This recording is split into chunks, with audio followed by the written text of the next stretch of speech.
no es que un monstruo da miedo, sino cómo se anuncia este monstruo lo que dará miedo para la función literaria. Piensen, por ejemplo, que un vampiro, como estaba diciendo Carla, es destructivo, es dañino por la construcción del mal. Una vez que aparece un vampiro, tenemos que identificar, como dirá King, si este vampiro será maligno o no. Puede haber un vampiro que no sea maligno y que simplemente coexista con la humanidad. Louis de Pointulac, de Crónicas Vampíricas de Anne Rice, por ejemplo, no es un vampiro que quiera matar a los humanos, se alimenta de ratas, básicamente. ¿Sí? Ahora, cuando aparece el vampiro como Carmilla, como el vampiro de Polidori, como Drácula, es terrorífico porque el vampiro no solo acaba con la vida humana, sino que la condena a la desgracia eterna. Hace que la humanidad pierda su alma, dirá, y por lo tanto no puede acceder al cielo, ¿sí? Piensen, en la modernidad eso es el peor de todos los males, es el máximo terror. No hay posible redención. Una vez que el alma se corrompe, se ha terminado todo. ¿Sí? Entonces, lo que hace terrorífico a la aparición del vampiro es la pérdida de la humanidad. Y lo que hace terrorífico la declaración de Randolph Carter es la existencia de una situación de ultratumba absolutamente demoledora.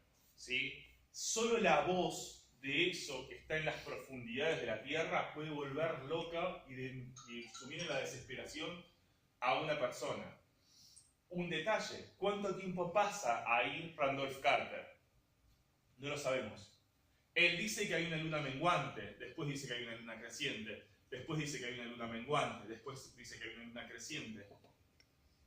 O nos está mintiendo, y eso tendrá que ver con una función de la literatura fantástica, o el terror en el cual se sucumbió es tan grande, tan destructivo, que él perdió todo uso de la razón.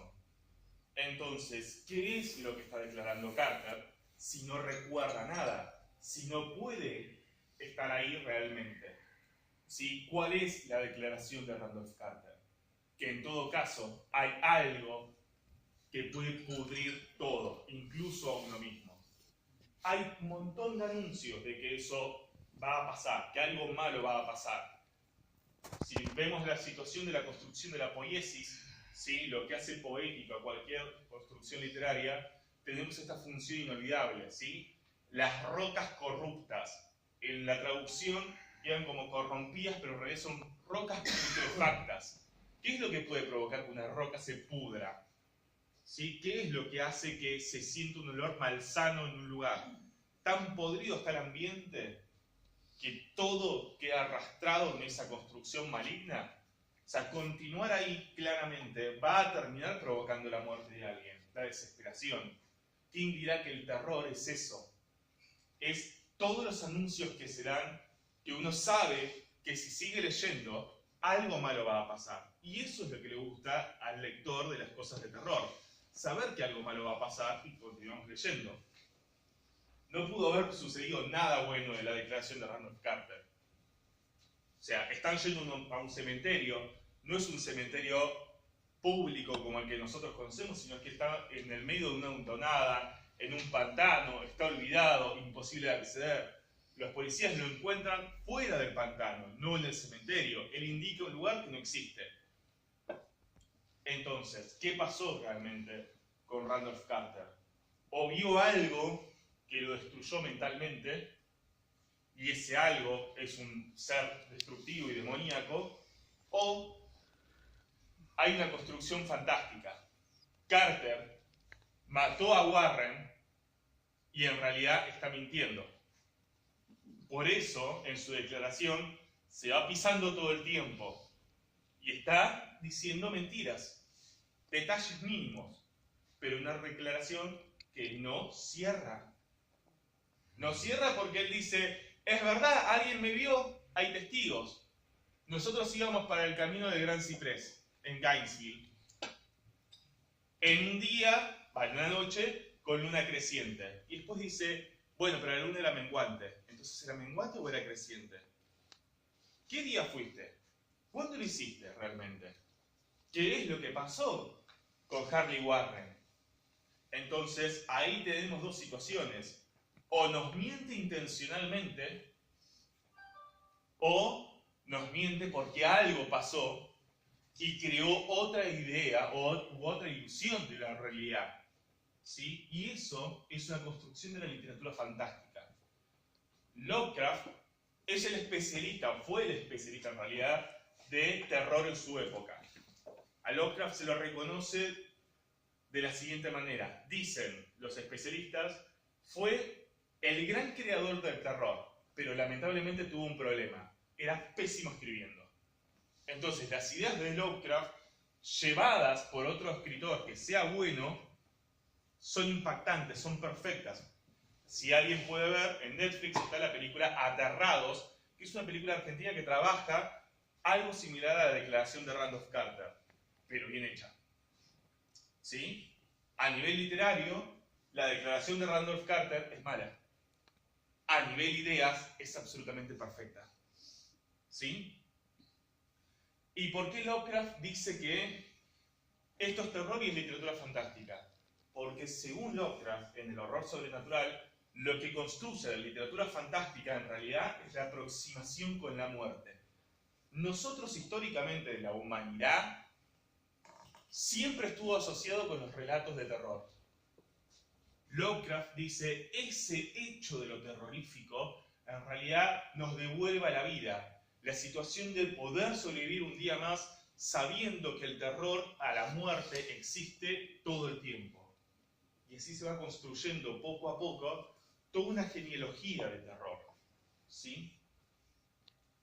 El terror, como diría King, también nos mantiene vivos porque nos da a entender que somos un día más, que existimos un día más, mientras que otro falleció ayer, en este momento, hace una semana.